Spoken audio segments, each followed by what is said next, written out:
Kita akan membaca firman Tuhan nanti, dan selamat datang kepada Anda yang baru pertama kali hadir di ICC Melbourne, dan Anda yang sudah lama tidak hadir dan hari ini kembali back to church Sunday. Welcome to you all. Saudara, hari ini kita akan memulai satu seri khotbah yang baru yang diberi judul Gospel DNA. Gospel DNA. Dan ini adalah satu series yang saya harap dapat menolong setiap kita untuk memahami kenapa saudara hidup kekristenan yang kita hidupi harus didasarkan, harus berpusat pada satu hal dan hanya satu hal, yaitu Injil Yesus Kristus. Dan hari ini kita akan memulai dari seri 5 minggu yang saya harap Anda bisa terus hadir dan tidak miss, dengan sebuah tema gospel centrality, sentralitas Injil di dalam hidup kita. Kita akan melihat bukan hanya dari satu passage, tetapi kita akan melihat beberapa pernyataan proposisi dari khususnya Rasul Paulus di dalam beberapa suratnya, karena secara tegas, jelas, gamblang dia menyampaikan apa Injil Kristus Yesus itu yang kita harus pahami, saudara. Dan seringkali gambar yang dipakai, dan saya meminta Vivin untuk membuat ini dan digambarkan dengan baik, saudara, sebuah prism, ya, prismnya adalah salib atau diamond, dan pada waktu Anda memberi sinar kepada sebuah diamond atau prism, maka saudara ada refraction of light yang Anda lihat dari sisi manapun akan menampilkan sebuah warna yang memukau. Saudara, that's the gospel. Anda melihatnya dari berbagai macam sisi manapun, maka itu akan memberikan sebuah sinar yang akan menerangi area hidup Anda. Itu sebabnya Injil itu sangat relevan dalam setiap hidup kita. Namun saudara, seringkali yang terjadi di dalam introduction ini, saya akan men-sharingkan apa yang dikatakan oleh seorang profesor yang bernama Donald Carson, D.A. Carson, seorang research professor New Testament yang sangat hari ini dipakai Tuhan dengan luar biasa. Dia mengatakan bahwa banyak gereja yang hari ini sudah lupa akan Injil Kristus Yesus. Dan dia mengatakan hanya perlu satu generasi untuk gereja itu punah. Pada waktu generasi itu tidak lagi berkhotbah mengingatkan diri mereka tentang Injil Yesus Kristus. Dia mengatakan seperti ini, Sir Don Carson, bahwa generasi pertama itu percaya Injil, generasi yang kedua berasumsi mereka percaya Injil, dan generasi ketiga menolak Injil. The first generation believed the gospel, the second generation assumed that they believed the gospel, and the third generation denied the gospel. Jadi saudara, dia mengatakan bahwa the way you lose the gospel is not by denying it, but by assuming it. Cara kita kehilangan Injil itu pertama-tama bukan serta-merta menolaknya, tetapi berasumsi, saya pikir saya sudah ngerti. Ternyata kita tidak ngerti. Saudara, kalau kita ngerti Injil, itu berarti sebetulnya kita tidak lagi mudah kecewa, mudah khawatir, dan mudah marah, tersinggung dengan orang lain. Bukti bahwa kita itu masih sering khawatir, sering marah, sering tersinggung dengan orang lain menunjukkan bahwa ada sesuatu yang lebih penting dibanding Yesus Kristus dalam hidup kita. Itu buktinya kita masih butuh Injil dalam setiap hidup kita. Karena di gereja kita bisa dengan sangat lantang mengatakan Yesus adalah gembalaku. Tetapi dalam keseharian hidup kita, saudara, sebetulnya kalau kita mau jujur, yang jadi gembala kita seringkali adalah apa? Tabungan di bank, superannuation kita, support dari keluarga dan rekan-rekan kita. Itulah gembala kita, bukan Yesus. Saudara, itu adalah tanda kita masih butuh Injil dalam hidup kita.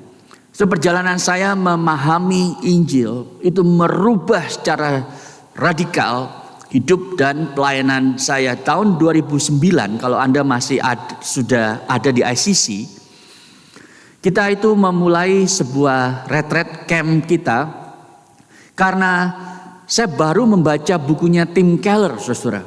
yang pertama, yaitu The Reason for God, dia tulis tahun 2008. Makanya tema camp kita tahun 2009 adalah Jesus Among Other Gods.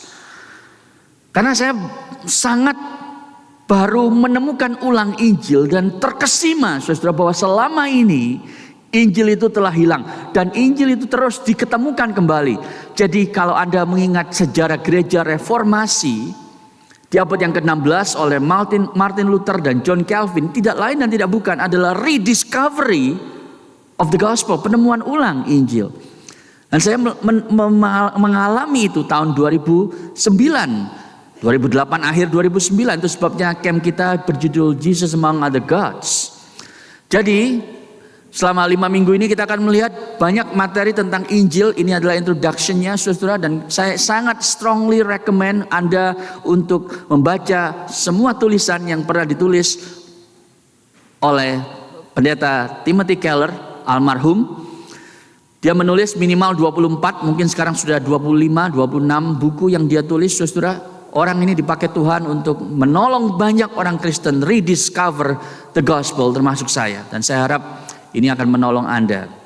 Kalau Anda sudah lama jadi orang Kristen, Anda sudah mendengar berita Injil di ICC yang setiap minggu selalu disisipkan menjadi poin utama dari setiap khotbah. Hari ini kita akan melihat the gospel DNA itself. Itu tujuan saya, dan kita akan melihat beberapa passage. Yang pertama, saudara, kita akan melihat dari 1 Korintus 15 ayat 3 dan 4 yang menjadi salah satu proof text dari gospel centrality. Saya akan bacakan bagi saudara, sebab yang sangat penting telah kusampaikan kepadamu.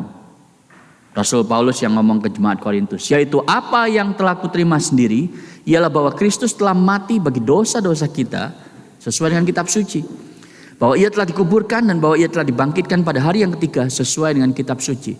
Saudara, pertanyaan saya begini. Pada waktu Paulus menulis Korintus, ya, surat Korintus kepada jemaat Korintus. Pertanyaan pertama, apakah jemaat Korintus sudah Kristen? Sudah atau belum, saudara? Ya sudah lah ya, kan sudah jadi gereja. Kalau dia kirim surat ke ICC Melbourne, berarti Anda sudah Kristen karena sudah menjadi bagian dari ICC Melbourne, gitu ya. Jadi jemaat Korintus yang sudah Kristen pun Paulus bilang yang paling penting untuk jemaat adalah Injil. Yang kedua yang menarik di bagian ini adalah bahwa Paulus itu nulis apa sih kepada jemaat Korintus? Kalau Anda baca surat 1 Korintus, 2 Korintus, dia nulis banyak hal. Gereja Korintus itu adalah gereja yang punya masalah paling banyak dibanding gereja lain. Efesus, Filipi, Kolose, dan seterusnya. Ya, dia ngomong soal makanan yang dipersembahkan pada berhala. Ngomong soal konflik di gereja. Kalau ada konflik jangan dibawa ke pengadilan gitu ya. Tapi selesaikan dengan baik-baik, dan seterusnya dan seterusnya. Tapi yang menarik, saudara, dia bilang yang paling penting dari semua message yang aku berikan kepadamu adalah satu hal. Yaitu Yesus sudah mati dan dia sudah dibangkitkan bagi engkau. That's the gospel. Itulah esensi Injil. Jadi kalau ada peres Injil itu sampai gak ada lagi yang keluar, ya, maka yang tersisa itu adalah the death and resurrection of Jesus Christ. Nah, kalau mau ditambah sedikit, yang juga penting, saudara, the life of Jesus Christ. Jadi kehidupannya, kematiannya, dan kebangkitannya. Itu sebabnya, saudara, ada 3 elemen yang tidak bisa dinegosiasi. Maksudnya begini, saudara, kenapa hidup Yesus itu penting? Karena ini menunjukkan ketaatan aktifnya selama hidup dia itu taat kepada Bapaknya. Dia cuma hidup 33,5 tahun, saudara. Dan dia menunggu hanya 3 tahun terakhir untuk keluar ke publik dan pelayanan. Kenapa? Karena itu keinginan Bapaknya. Dan kita tahu bahwa di dalam inkarnasi inilah kita tahu Yesus adalah Allah. Kalau Yesus bukan anak Allah, saudara, maka kematiannya tidak akan menghasilkan keselamatan bagi kita. Tetapi dia, karena dia Allah 100% dan dia manusia 100%, maka saudara, dia itu mampu menggantikan kita di atas kayu salib untuk dibangkitkan. Kenapa kematian itu penting, saudara? The death of Jesus Christ. Karena di sana kita tahu di dalam kematian Yesus terjadi sebuah substitusi, penggantian. Mestinya saya yang disalib, tapi Yesus yang disalib. Dan apa yang terjadi di sana? Terjadi pertukaran. Kebenaran Yesus saya miliki. Dosa-dosa saya sekarang ditanggung oleh Yesus. Itu sebabnya kematian penting. Kenapa kebangkitan penting, saudara? Kalau Yesus tidak bangkit, Paulus bilang, sia-sialah semua iman percayamu dan kau adalah orang yang paling malang di dunia ini. Tanpa Yesus bangkit berarti dia bukan korban sempurna. Karena Allah Bapa tidak menerima dia sebagai anak domba Allah yang taat sempurna, saudara. Tetapi Allah membangkitkan Yesus sebagai bukti bahwa semua yang dia lakukan sudah 100% menyenangkan Allah. Itu sebabnya dia bangkit. Dan karena dia bangkit, saudara, kita mendapatkan semua berkat yang mestinya diterima Yesus. Tetapi dia mati sebagai penjahat. Dia dibangkitkan oleh Allah. Baru kemudian dia dikatakan oleh Filipi memiliki nama di atas segala nama. Semua lutut akan bertelut dan setiap lidah akan mengaku Yesus adalah Allah. Dan kita di dalam Yesus memiliki semua benefit karena kebangkitan Yesus. Apa saja, saudara? Kehidupan kekal, kelahiran baru, semua warisan yang Allah berikan kepada Yesus sekarang juga menjadi milik kita. Saudara, ini satu hal yang luar biasa. Jadi kita memiliki 3 elemen yang tidak bisa dinego sama sekali. Kehidupan, kematian, dan kebangkitan Kristus. Tanpa 3 hal ini, saudara, tidak akan ada Injil Yesus Kristus. Yang kedua, Roma 1 ayat 16. Sebab aku mempunyai keyakinan yang kokoh dalam Injil, karena Injil adalah apa?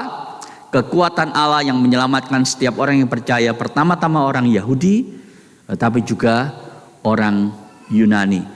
Saudara, ayat ini ayat yang penting bagi pemahaman kita akan Injil, karena kita diberitahu di sana bahwa Injil definisinya adalah apa? Power, kekuatan Allah yang menyelamatkan Anda dan saya. Semua orang, ya, Yahudi, Yunani, itu berarti termasuk orang Indonesia dari berbagai macam suku, orang dari berbagai bangsa lain, bahasa lain, semua orang diselamatkan pada waktu mereka memahami kekuatan Allah ini. Jadi saudara, yang perlu Anda ingat adalah bahwa Injil itu bukan hanya mengekspresikan kekuatan Allah. Injil itu bukan hanya berisi kekuatan Allah. Injil itu bukan hanya membuat Anda mengalami kekuatan Allah, tapi Injil itu adalah kekuatan itu sendiri. Jadi kalau saya khotbah sampai berbusa-busa, khotbah sampai luar biasa ngotot, saudara, sampai urat-uratnya itu keluar misalnya. Karena banyak pengkhotbah seperti itu ya di Indonesia. Tapi kalau yang dikhotbahkan bukan Injil, tidak ada kekuatan Allah yang menyelamatkan. Sudah nangkep itu? Anda bisa khotbah selucu mungkin, atau khotbah yang menggerakkan sampai orang nangis karena terharu. Tapi kalau tidak ada Injil yang dikhotbahkan, the power of God that saves people, itu nggak ada, saudara. Maksudnya apa? Khotbah yang tidak menyatakan kematian dan kebangkitan Kristus yang menguasai dan mempengaruhi kehidupan Anda. Kalau itu tidak dikhotbahkan, the power of God is not there. Jadi Injil itu bukan hanya menghadirkan kuasa Allah, tapi kuasa Allah itu sendiri. Injil itu bukan hanya membawa kehidupan baru, tetapi Injil itu adalah hidup Allah sendiri yang diberikan kepadamu.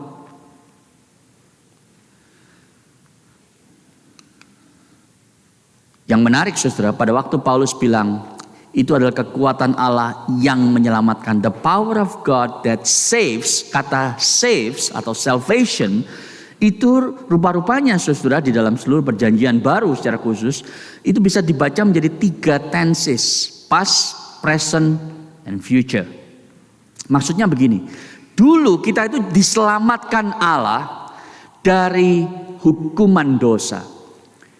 Ya, Roma 8 ayat 1, demikianlah sekarang tidak ada lagi orang yang dihukum Allah kalau mereka, demikian lagi tidak ada lagi penghukuman bagi mereka yang percaya dalam Kristus Yesus. Roma 8 ayat 1.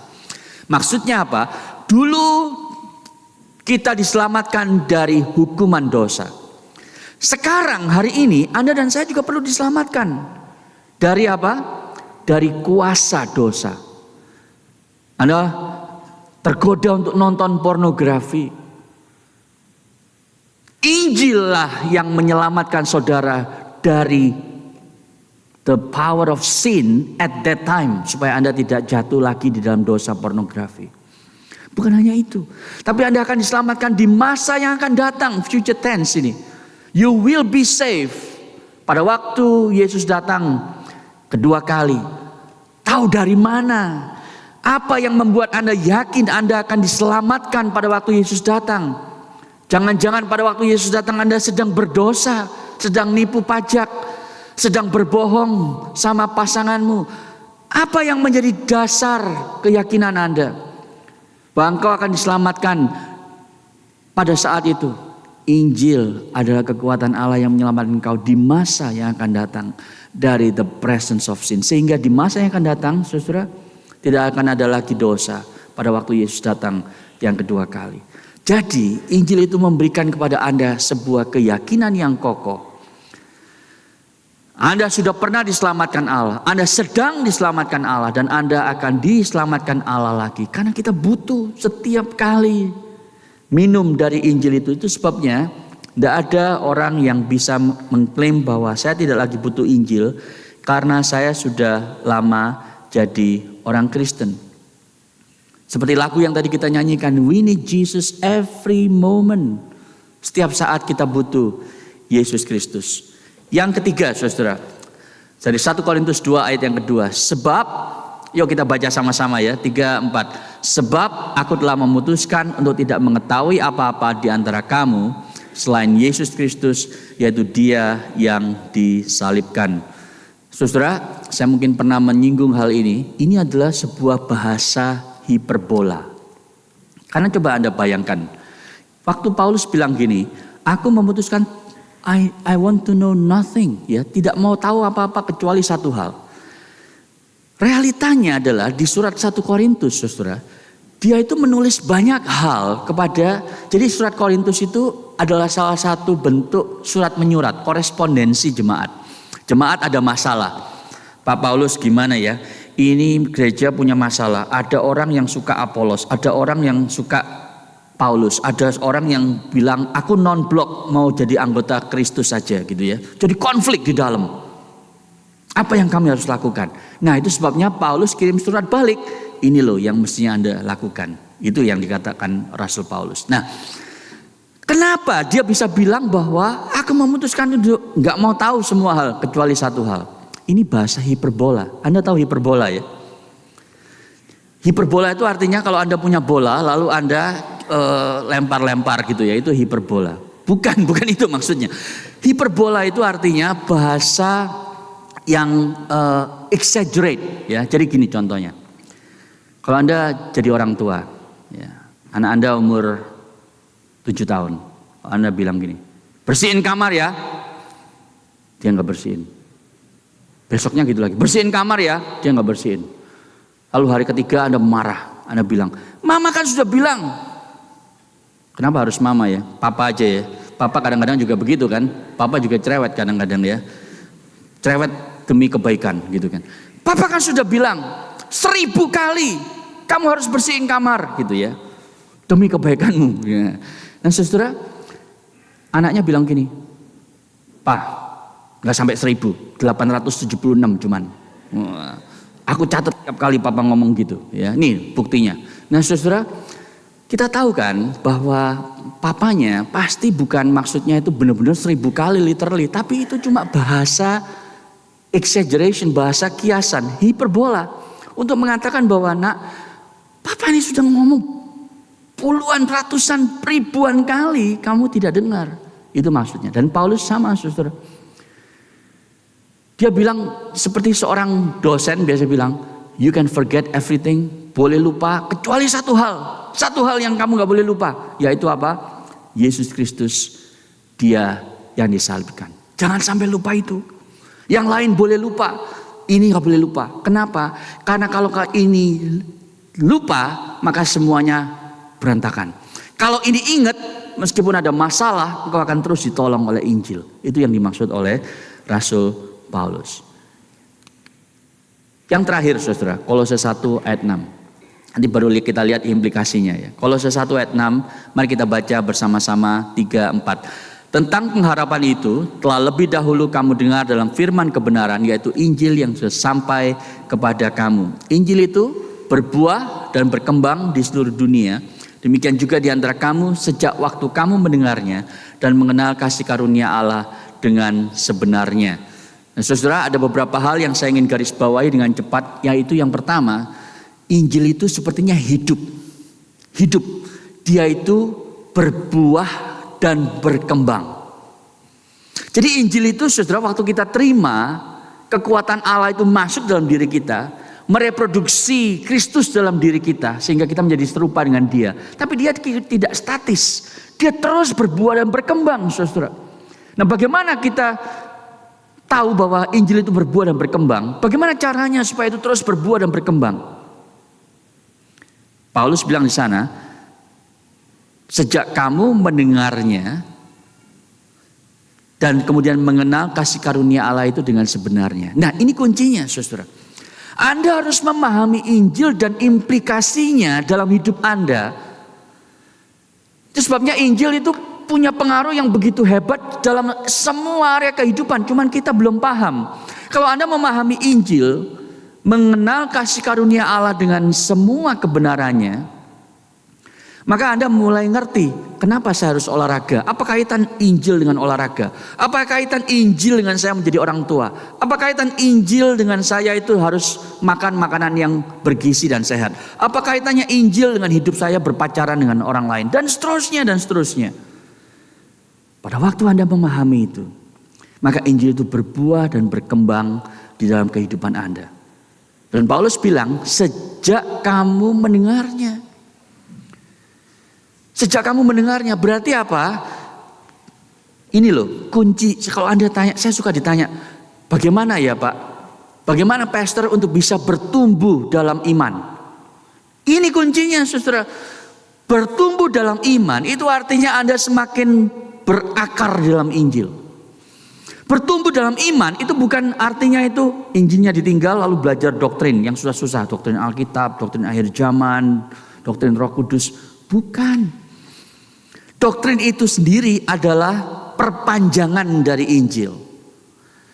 Cara kita bertumbuh dalam iman, dalam Kristus itu adalah kita itu semakin berakar dalam Injil. Anda tidak bisa lihat dalamnya sumur Injil. Sangat dalam. Seumur hidup kita tidak akan pernah habis untuk memahami Injil. Itu sebabnya Tim Keller terkenal dengan kalimatnya yang berkata begini, saudara. Injil itu bukan hanya ABC kekristenan. Injil itu A sampai Z kekristenan. Ya, maksudnya apa? Seluruh hidup kita, saudara, adalah mencoba memahami Injil. Kalau Anda di ruang ibadah tidak fokus kepada firman Tuhan, itu karena Injil dengan cara Anda beribadah belum connect. Itu sebabnya kita ngeliatin handphone ya kalau di gereja. Itu sebabnya kita lagi shopping, ini sepatu bagusan yang warna coklat apa ya warna hitam gitu ya. Padahal ada yang khotbah di depan. Kenapa saudara? Karena Injil belum betul-betul kita pahami arti dan implikasinya di dalam area kita beribadah seperti itu. Nah, kalau kita memahami ini saudara, maka kita akan memahami bahwa Injil itu bukan hanya bagi orang yang belum Kristen atau bayi rohani. Orang pikir bahwa ya Injil itu buat orang yang baru Kristen lah. Saya kan sudah lama jadi Kristen. Let me tell you this. Tidak peduli Anda baru jadi orang Kristen 5 menit atau 50 tahun, Anda tetap perlu Injil Kristus. It's not just the milk for Christians. Bukan hanya susu bagi bayi rohani, tetapi ini juga makanan yang keras bagi orang Kristen yang sudah dewasa. It's the milk, it's the meat, it's the dessert, it's the appetizer, it's the main after dessert, dan seterusnya, saudara. Jadi kita selalu tidak akan pernah graduate dari Injil Yesus Kristus. Nah, jadi definisinya apa? Kalau Anda sudah melihat semua data itu, definisinya adalah ini, saudara. Secara sederhana saja, Injil itu berita sukacita. Ya, saya harap kalau Anda sudah lama di ICC, lalu Anda ditanya orang, jadi apa menurutmu Injil itu?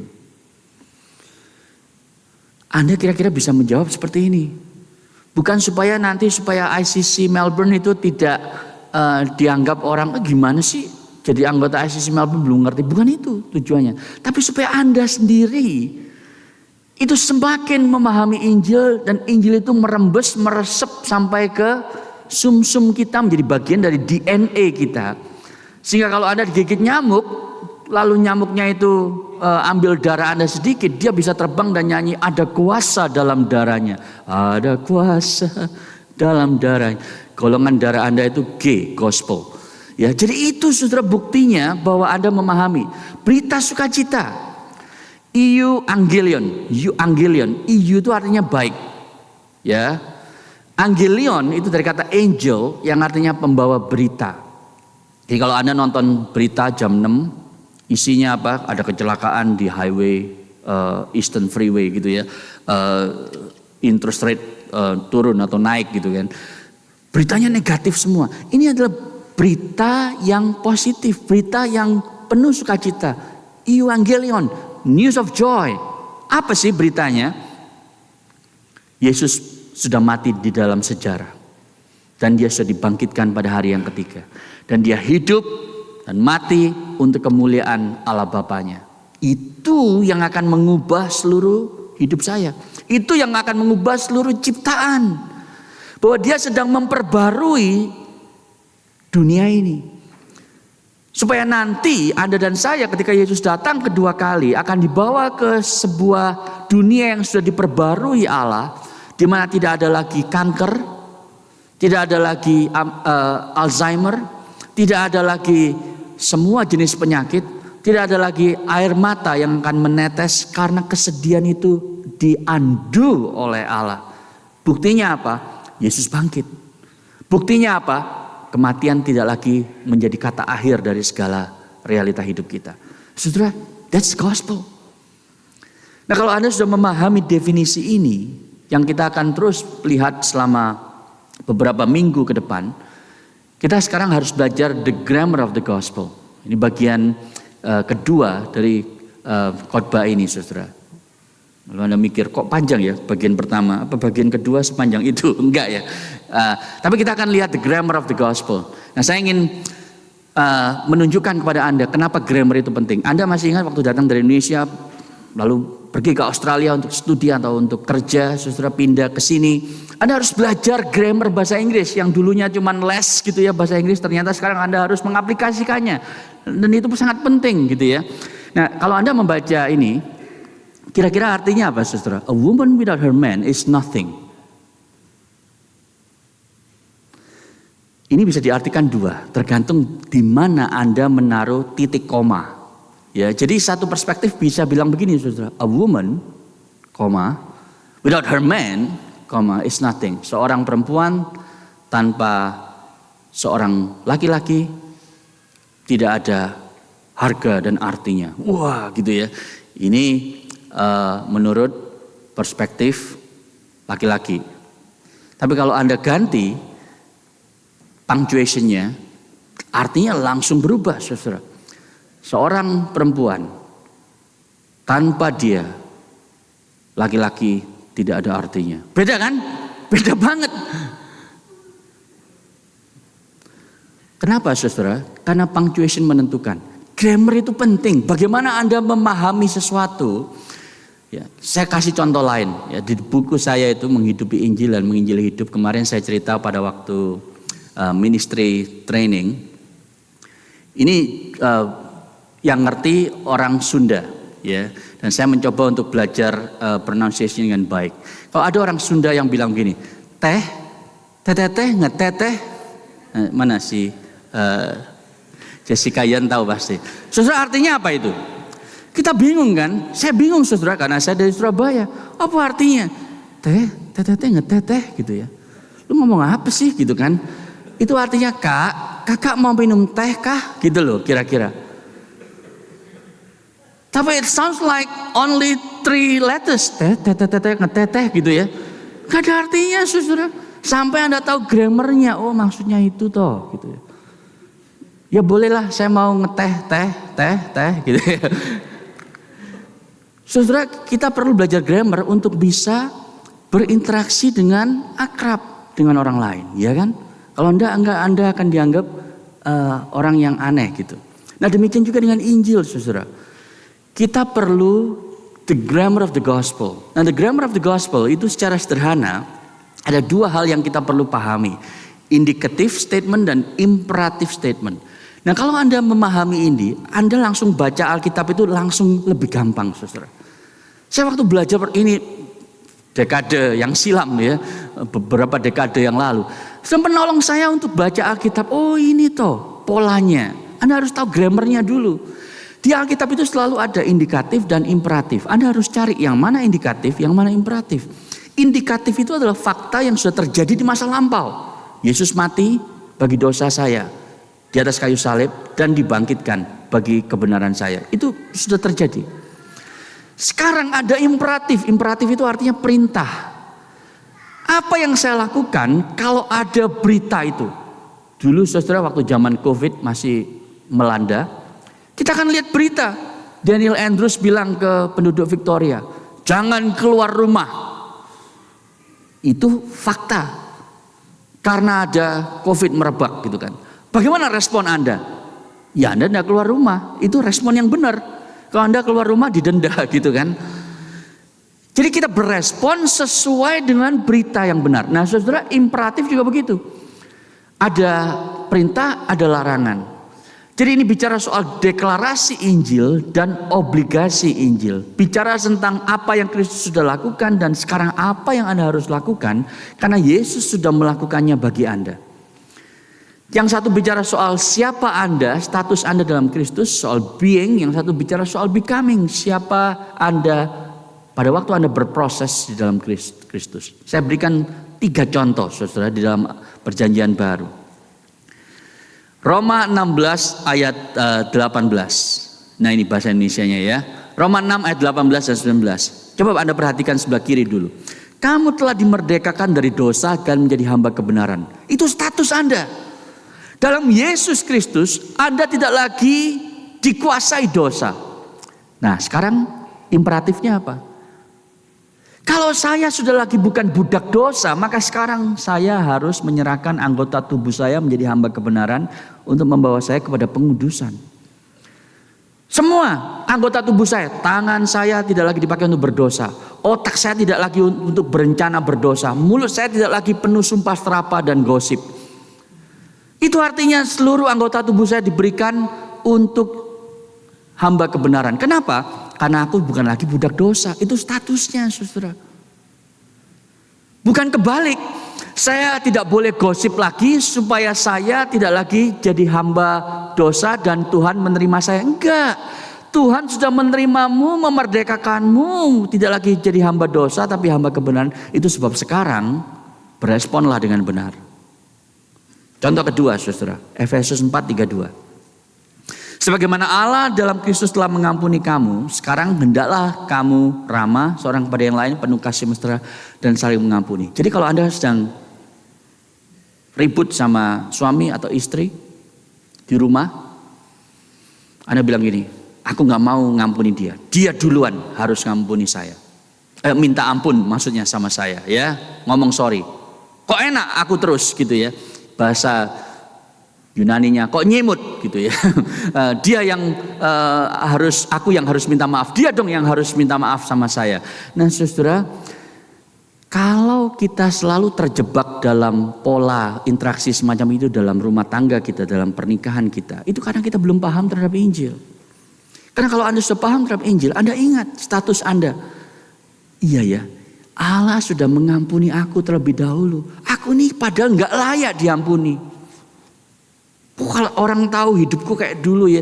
Tapi Tuhan sudah mengampuni aku dalam Kristus. Itu sebabnya sekarang aku punya kekuatan. Aku punya alasan untuk mengampuni istriku dulu. Mengampuni suamiku terlebih dahulu. Tidak nunggu dia untuk mengampuni aku. Sudah lihat itu kenapa? Karena indikatifnya itu sudah Anda rasakan. Dulu aku juga heran ya, kenapa aku bisa diampuni Tuhan begitu saja padahal aku dulu brengsek. Itu sebabnya sekarang aku mau belajar mengampuni terlebih dahulu. Setelah lihat indikatif baru imperatif. Bukan sebaliknya.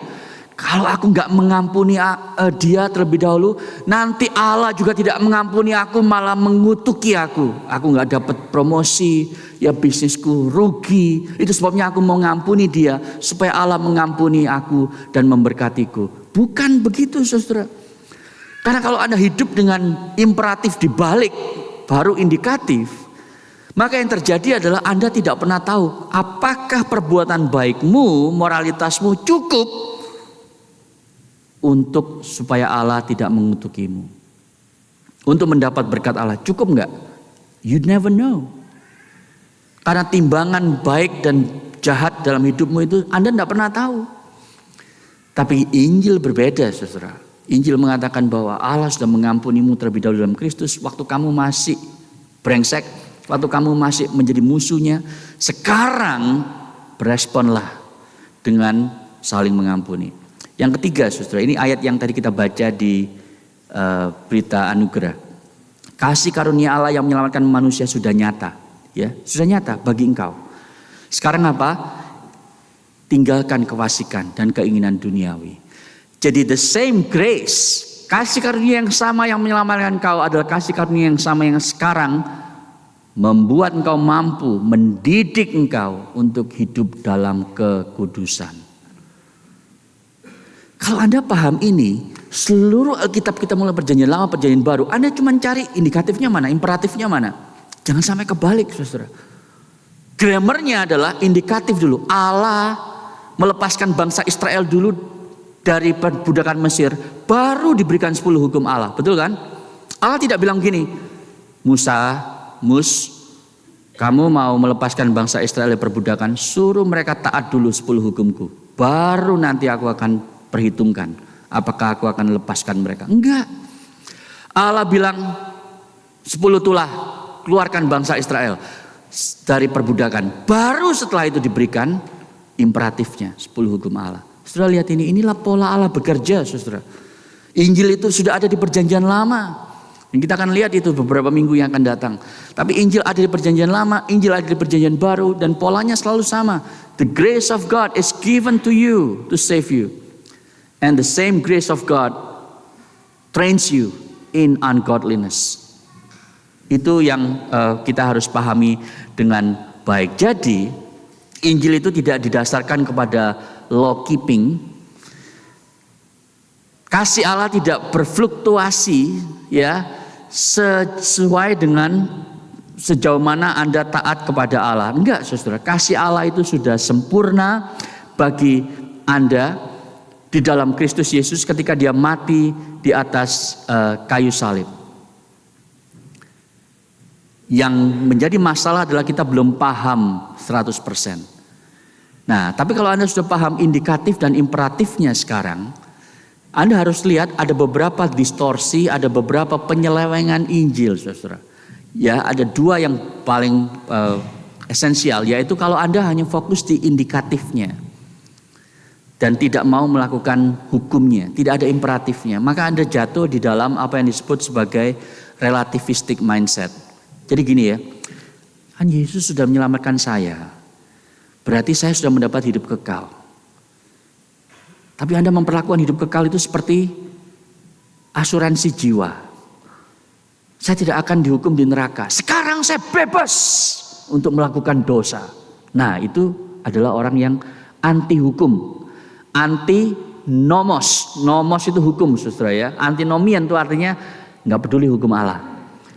Karena saya sudah akan diselamatkan, maka saya akan hidup sembarangan. Saudara, ini adalah orang yang belum memahami bahwa Yesus mengampuni kita supaya kita mengampuni orang lain.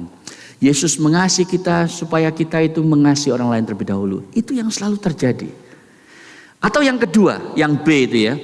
Fokusnya kepada apa yang saudara harus lakukan bagi Allah dan lupa kepada apa yang Allah sudah lakukan bagi Anda dalam Yesus. Maka Anda akan menjadi orang yang legalis, yang moralistik. Kalau lihat temannya kesandung mau gereja, terus kakinya luka gitu ya. Pasti lu nggak saat teduh tadi kan, kesandung. Nah itu ya. Jadi kita harus rajin saat teduh supaya Tuhan memberkati kita dan melindungi kita dari kesandung, jatuh dan seterusnya.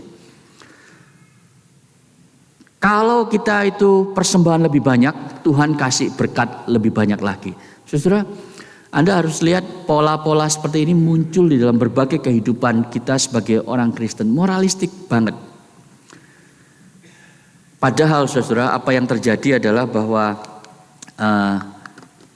Yesus itu sudah mengasihi kita terlepas dari moralitas kita dan kesalehan kita. Jadi kalau Anda bandingkan ya, ini tabel yang menolong kita, menolong saya, at least dulu pertama kali saya belajar ini, untuk membedakan antara berbagai mindset yang terjadi. Jadi kalau Anda lihat moto itu ya, yang pertama yang orang relativistik itu bilang begini, saya tidak perlu taat kepada siapapun kecuali diri saya sendiri.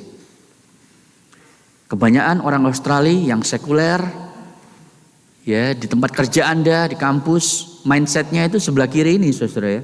I don't have to obey anyone. I am my own person gitu ya. Saya tidak perlu mentaati Tuhan ya. Saya harus hidup tentu mengasihi, menghormati orang lain. Saya tidak mencemari lingkungan. Saya nyumbang kepada Red Cross dan seterusnya gitu ya. Tapi kalau saya gagal, ya Tuhan itu kan kalau menjalankan tugasnya pasti mengasihi saya dan mengampuni saya. Ini pola hidup relativistik. Dia tidak pernah melihat Tuhan sebagai sebuah pribadi yang menuntut dari mereka untuk berubah, untuk bertobat. No. Tuhan kalaupun ada, tugas yang utama yang dimiliki Tuhan adalah mengampuni saya kalau saya gagal. Sementara orang yang moralistik, kebanyakan orang Kristen, saudara, saya tidak tahu berapa persentasenya, tapi mayoritas orang Kristen hari ini itu jatuh ke dalam dosa moralistik, legalistik, seperti anak sulung yang minggu depan kita akan lihat, saudara. Yang mereka mengatakan bahwa saya taat kepada Allah supaya saya mendapatkan berkatnya, supaya saya diterima oleh Allah. Disinilah terjadi transaksi. Jadi Tuhan sama kita itu masuk di dalam usaha dagang. Ya, kontrak saudara. Tuhan saya kasih persembahan segini, nanti Tuhan berkati anak saya lulus sekolah dengan nilai yang baik. Tuhan saya pelayanan lebih giat lagi supaya bisnis saya lebih maju 2 kali lipat dibanding bulan lalu, omsetnya lebih besar. Jadi Tuhan sama saya itu terlibat transaksi, itu legalistik seperti itu saudara. Dan yang dipentingkan adalah kebenaran bukan grace. Kalau misalnya ada sesuatu yang membuat Anda misalnya sakit, kenapa Tuhan?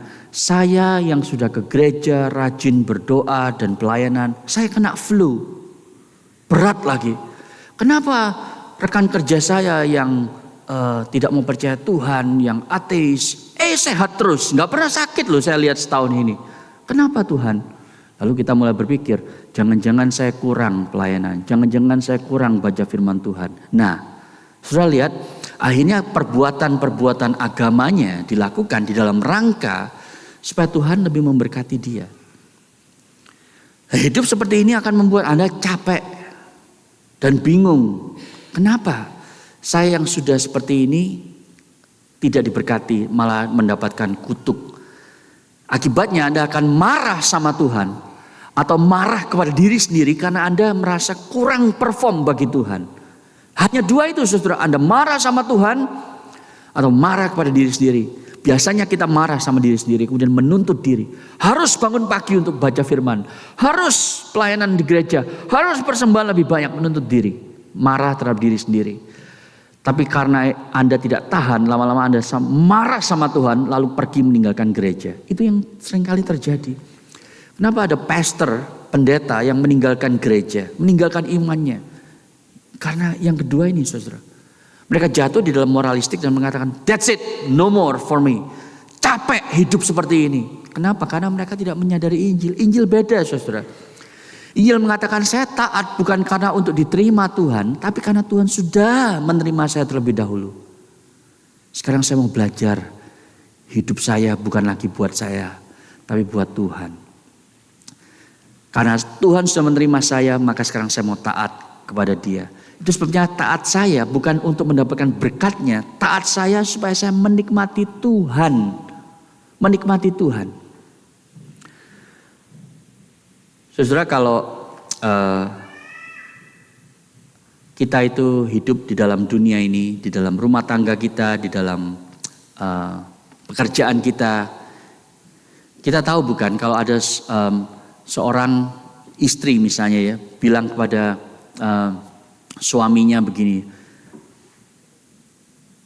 kenapa kamu selalu pergi, gak pernah di rumah gitu ya.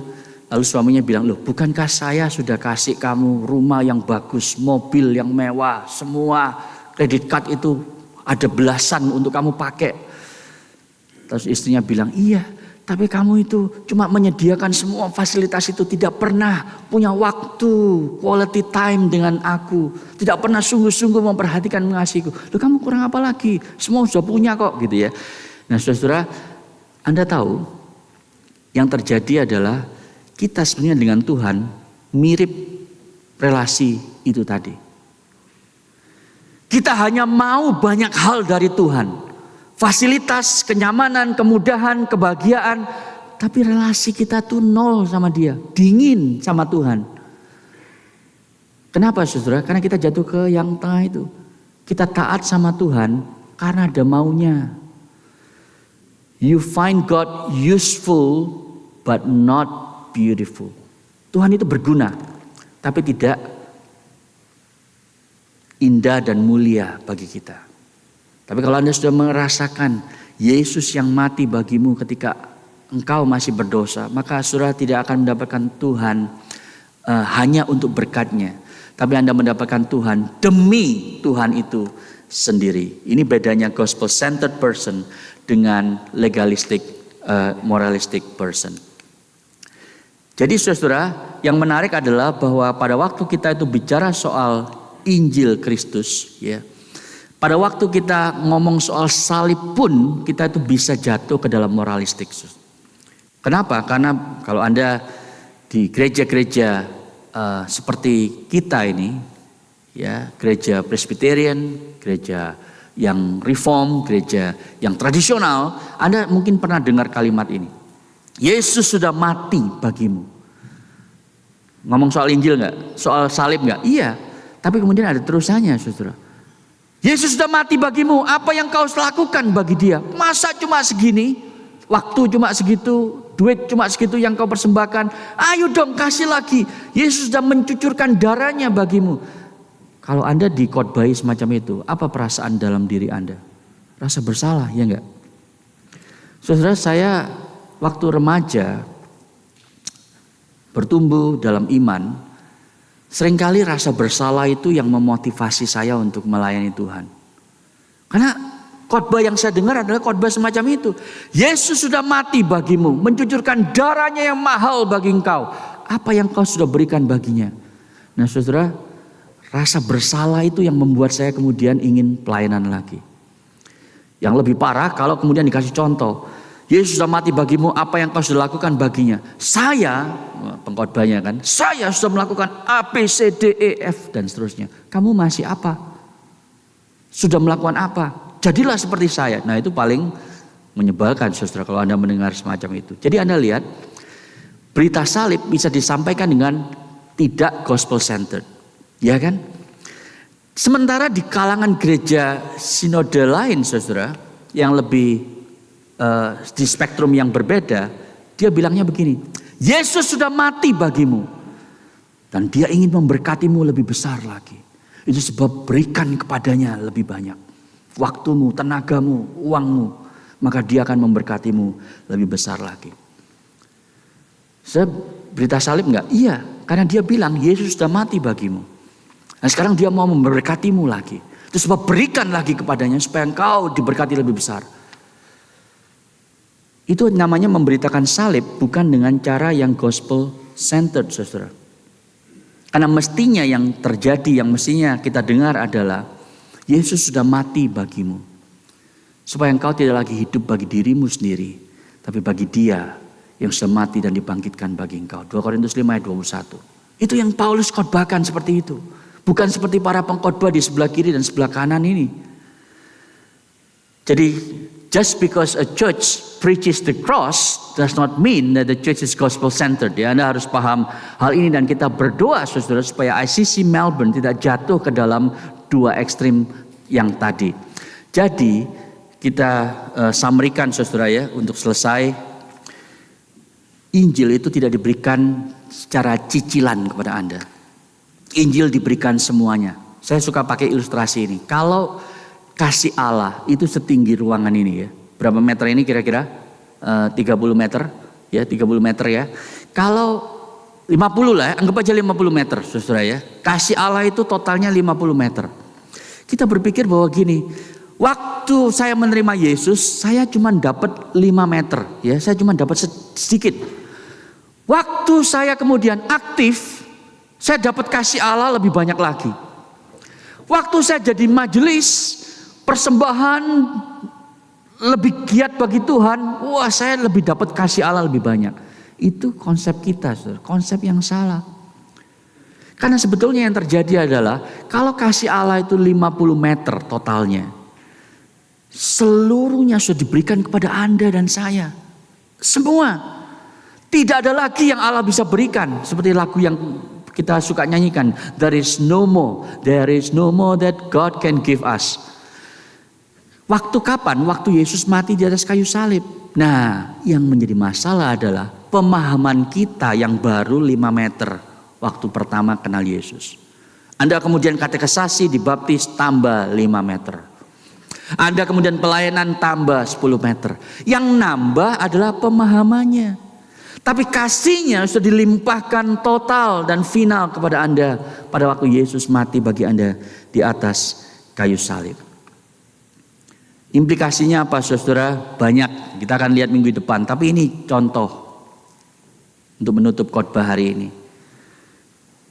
Injil itu adalah good news, bukan good advice. Ada agama, semua agama di dunia ini in fact adalah good advice.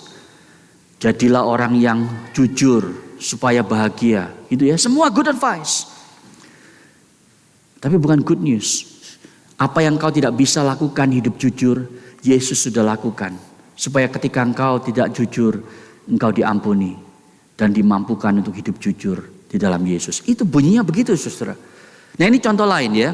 Ini dari Adam Grant, seorang manajemen writer yang saya kagumi. Dia kasih good advice. Stop mencoba untuk disukai orang lain. Toh kamu juga gak suka orang lain. Bagus ya? Bagus gak advice-nya? Bagus saudara ya. Dia bilang gini, stop trying to be liked by everybody. You don't even like everybody. Jadi ngapain lu mesti pusing dia suka sama lu apa enggak? Lu juga gak suka sama dia kan? Jadi ya udahlah, gak usah. It's a good advice saudara. Not bad. Tapi itu tidak akan bisa mengatasi kecenderungan hati kita untuk disukai orang lain. Gak bisa. Tetap gak bisa. Anda perlu good news. Good newsnya apa? Yesus mengasihimu meskipun kau tidak layak untuk dikasihi. Itu sebabnya sekarang kau tidak lagi peduli apakah orang lain mengasihimu apa tidak, suka apa tidak. It's fine. Kenapa? Karena Yesus pribadi yang paling penting di seantero jagat raya ini sudah mengasihimu dengan total, dia mau mati bagimu. Jadi ya kalau ada orang yang gak suka sama saya gak apa-apa lah. Toh dia gak sepenting Yesus. Yesus yang paling penting sudah mau mati bagiku. Kalau dia salah paham padaku, suamiku, istriku lagi marah dengan saya, gak apa-apa. Aku gak akan bete dan balas dia dengan kalimat-kalimat yang lebih menyakitkan. It's okay. Yesus ngerti saya, dia sudah mati bagi saya. Jadi ini akan menolong Anda untuk tidak konflik dalam rumah tangga. Ini akan menolong Anda untuk tidak konflik di tempat kerja, saudara. Kenapa? Karena itu adalah good news. Sesuatu yang sudah terjadi. Jadi slide saya yang terakhir, saudara. Kalau Anda hari ini sadar, ternyata saya masih butuh Injil ya. Kita semua butuh Injil, saya butuh Injil. Kita sering mengaku Yesus adalah kebahagiaan terdalam, pengharapan tertinggi, sahabat terpenting. Tapi realitanya kita masih sering takut, ya kan? Kita takut miskin, takut rugi, takut gagal, takut malu. Lu katanya Yesus sahabat yang terpenting, tapi kok masih takut malu? Iya dong, muka saya mau taruh di mana nanti kalau orang pikir begini tentang saya. Loh, kalau Yesus adalah sahabat yang terpenting, ya nggak usah khawatir apa yang orang lain katakan. Saudara, tapi kalau kita masih suka takut malu, takut segala macam itu artinya Anda dan saya masih terus perlu diselamatkan hari ini, besok lusa oleh Injil Kristus. Mari saudara, kita semakin dalam memahami Injil dan menjadikan itu sentral, pusat dari hidup kita. Mari kita berdoa.